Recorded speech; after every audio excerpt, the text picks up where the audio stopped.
New York Health and Hospitals, I would say, is special because it is the largest municipal healthcare system in the country. We serve over 1 million patients a year and mainly in underserved communities. So it is critical that our hospitals stay in operation during extreme weather, and I think that's what makes resilience such a priority.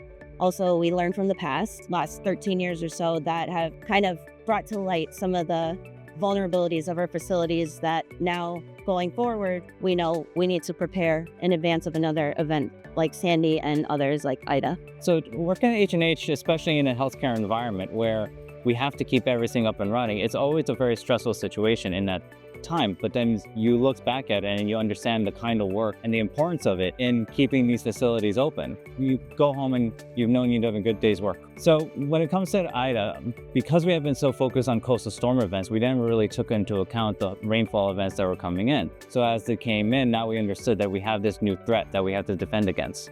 And so now we're going through these efforts of protecting our infrastructure that's in the basement of these buildings as they're getting flooded out, making sure these loading docks stay operational, making sure our staff stay safe, especially with elevators. You lose those elevators, no one's going anywhere. We have several FEMA projects. Those are, post-event types of projects, but those will certainly help make our facilities more resilient. But then in planning forward, we're really just incorporating resilience projects into our 10-year capital planning effort. So getting them out there as a need and then ideally get funded as soon as possible. So we definitely had a problem at one of our facilities, Jacobi's parking lot, Jacobi Hospital in the Bronx. Their parking lot flooded severely in one of the main employee parking lots. And we came across this opportunity to work with DEP, put in a system that would help us manage that free of charge, co-benefits us and them. And that was very attractive. And also the partnership that we created with DEP was one of the most important aspects as well. At Jacobi, we installed a stormwater detention system that slows the infiltration of water into the municipal system and also prevents water from backing up into that parking lot. We also installed a rain garden in an upper lot that is very beautiful. The system where you guys were looking at installing at Jacobi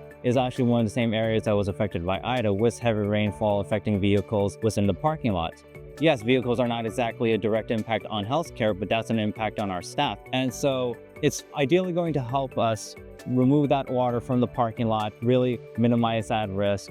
That way it's a benefit to both DEP and us, where DEP gets their systems a little less strained, while H&H, our vehicles and facilities are better prepared against these events. We'd love to do as many projects as possible as long as the program's still going on, because like we said, we could use help in many of our campuses. Flooding is always an issue. So we'd love to look into other sites, campuses of ours that we could continue to do this work.